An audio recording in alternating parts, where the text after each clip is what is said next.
علاقات حب بين المشاهير تخطت كل الحواجز، حاجز العرف والتقاليد وحتى حاجز الدين، والعلاقة دي انتهت بينهم بالجواز. وملحوظة مهمة قبل ما نبدأ، احنا مش جايين نشجع على ده ولا نقول ان دي أمثلة الحب الحقيقي، احنا بنحكي وبس. أنا بروح معه الأحد على الكنيسة كمان. أنا بفتخر باللي عملته، وهو كمان حس إنه أنا وياه في تفاهم، في صلة تواصل.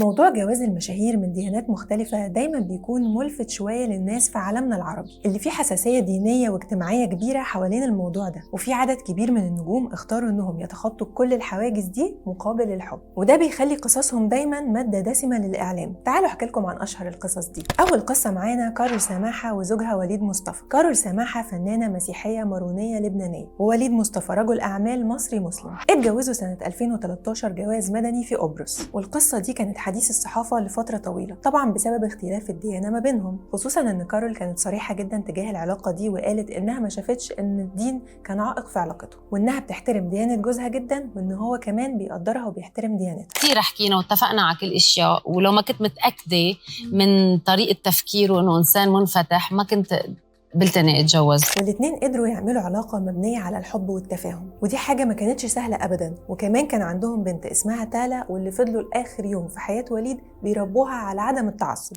لو قلنا مثلا صار في نقاش على موضوع وأنا بدي أحكي ومحتد وهيك صمت، يعني ما بيحكي، ما بحب كتير يناقش لما يكون الموضوع في عصبية شريعة. لا إيه يمكن لا، هو منه عصبي ابدا، منه عصبي، بالعكس كثير هادي، هدوءه الزايد عن اللزوم. وليد مصطفى اللي توفى قريب اتعرف في البدايه على كارول سماحه عن طريق شغل مشترك ما بينهم. وليد كان معجب بكارول واللي كانت مخطوبه وقتها، وتحديدا كان سنه 2007. وحسب ما بتحكي كارول ان وليد كان معجب بيها جدا، وكل سنه يتصل يسالها انت لسه مخطوبه، فلما تقول له ايوه بيقفل التليفون، والسنه اللي بعدها يسالها نفس السؤال وتكون نفس الاجابه فيعمل نفس التصرف، لحد ما في وقت فعلا كانت فسخت خطوبتها. ومن هنا ابتدى الاعجاب الحقيقي ما بينهم، وابتدى يكون ما بينهم علاقة حب انتهت بالجواز رغم الحاجز الديني. نيجي بقى للعلاقة اللي دايما عاملة قلق ومشاكل. عرضت الأزياء التونسية ريم السعيدي والمذيع اللبناني وسام البريدي. علاقتهم بدأت في برنامج دانسينج وذ ذا ستارز النسخة اللبنانية، اللي شاركت فيه ريم كمتسابقة ووسام كان بيقدم البرنامج، وكان ظاهر جدا على الشاشة إن في ما بينهم لينك إعجاب. وفضلت علاقتهم محافظة على خصوصيتها رغم تطاير الشائعات حواليهم، لحد ما اتأكدوا إنهم فعلا عايزين يتجوزوا.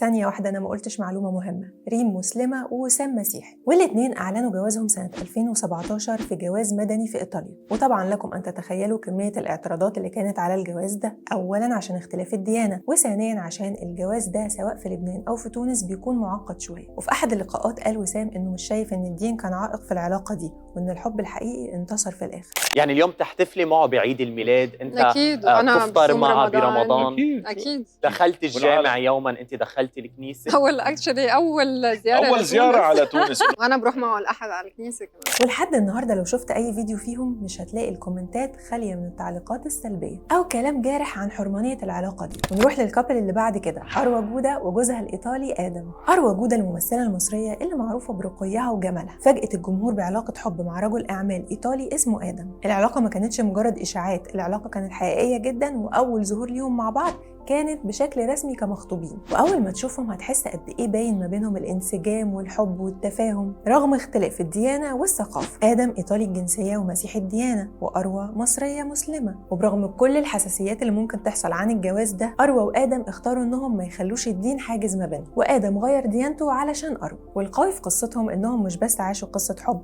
دول كمان كتبوا الكتاب واتجوزوا، ولحد النهارده محافظين على خصوصيه علاقتهم. وده تقريبا كان متعمد، لان اروى مش من الفنانين اللي بتحب تنشر حياتهم الشخصيه على الملأ، فحتى بعد كتب الكتاب ما حصلش اعلان او احتفال كبير، مجرد فوتوسيشن بسيط على كوبري قصر النيل، وزيه فوتوسيشن تاني في احد الفنادق. نيجي بقى لقصه حب الفنانه سميره احمد وزوجها المنتج صفوت غطاس، ودي من القصص الهاديه واللي مكمله معانا لحد النهارده. فسميره احمد كانت مسلمه وصفوت غطاس مسيحي، وانا بكلمكم في زمن كان المجتمع فيه اشد تحفظا بكتير على القصص دي من دلوقتي، وبرغم كده جمعتهم قصه حب ناعمه وجميله وخاليه من الاستعراضات. والعلاقه ما كانتش فجاه ولا جت في لحظه، لكنها كانت نتيجه تعامل واشتراك في الشغل واحترام متبادل ما بينهم اتحول لمشاعر حقيقيه. جينا على عيد الحب، بتقولي ايه للاستاذ صفوت؟ كل سنة وانتم طيب.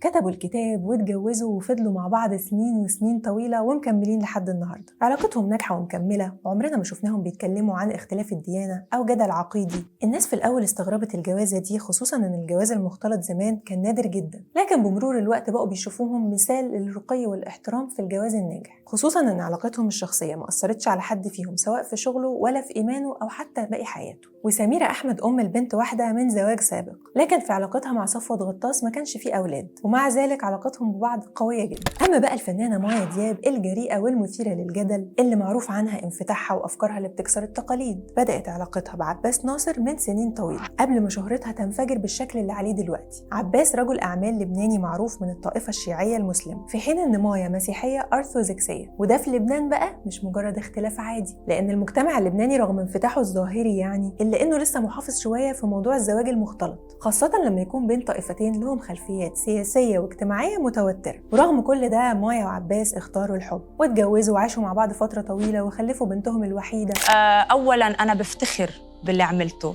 ثانياً أول ما أنا اخترت وبهيدا الزواج إنه أنا اليوم تزوجت أولاً إنسان من غير دينه، هيدا لحاله انفتاح من الميلتين. ومايا كانت دايما بتحاول تبعد حياتها الخاصة عن الإعلام، لكن في بعض اللقاءات اللي لمحت فيها إن علاقتها مع زوجها فيها شوية صراعات، لكنها كانت بتحترم خصوصيته وعمرها ما دخلت في مهاترات علنية. وفي النهاية حصل ما بينهم انفصال بدون إعلان، يعني وقتها ما تمش إعلان طلاق صريح، فانفصلوا سنة 2004 وخدت ورقة طلاقها منه سنة 2017، وده بعد شوية تسوية ما بينهم. ومايا دياب بعد سنين من الطلاق أعلنت الانفصال. إنه نحن إذا اجتمعنا بالحياة على حب وعلى طفل أو أطفال، حياتنا بتكمل هيك. لو افترقنا، نحن افترقنا ما اختلفنا. ونيجي بقى لواحدة من أشهر قصص الحب في تاريخ الفن العربي، قصة حب وجواز فاتن حمامة وعمر الشريف. القصة دي مش مجرد جواز فني، دي أسطورة حب بدأت في كواليس فيلم صراع في الوادي، وده كان سنة 1954. المهم دلوقتي إنك تهرب. اهرب يا أحمد. لكن انت وعدتيني تقولي لابوكي. أنا عملت المستحيل، كل اللي قدرت أعمله إني هربت من البيت وجيت أحذرك من رياض وسليم، الاتنين دلوقتي بيدوروا عليك، عايزين يموتوك. اهرب يا أحمد.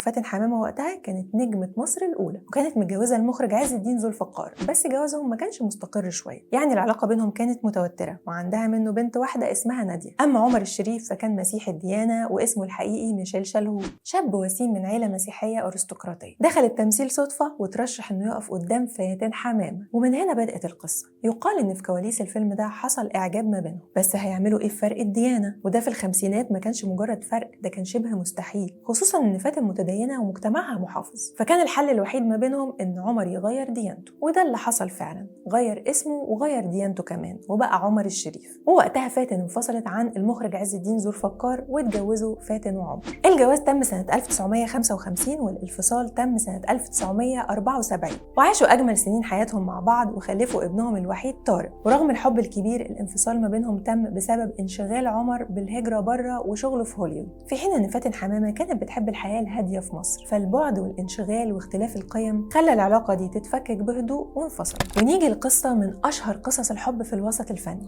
قصة حب الفنان يحيى الفخراني وزوجته لميس جابر. القصة دي بقى مش بنتكلم عنها على أساس إن فيها حب ملتهب أو صخب، بالعكس، لأن فيها عمق وتفاهم نادرين جدا. فالقصة دي جمعت ديانتين مختلفين، يحيى الفخراني مصري مسلم ولميس جابر مصرية مسيحية. لميس جابر طبيبة وكاتبة مصرية مثقفة لامعة جدا في مجال التاريخ والسياسة، وحاليا هي نائبة في مجلس النواب، عقلية فذة وكاتبة عظيمة، ولما بشوفها في أي برنامج لازم أسيب الشاشة عليها واسمعها بتقول إيه. وكتبت كتب كتير وألفت حاجات كتير، وده اللي حابب يحيى الفخراني فيها. فلو أنت ما تعرفش، هم زمان كانوا زمايل في كلية الطب، ومن أول لقاء كان في إعجاب كبير ما بينهم، مش بالمظهر ولكن بالعقلية والحوار. ورحنا رايحين نتفرج على الرواية في الهوسابير، في دخلتك انت. هو يحيى شبه عليا قال لك الست السوداء المنضرة دي.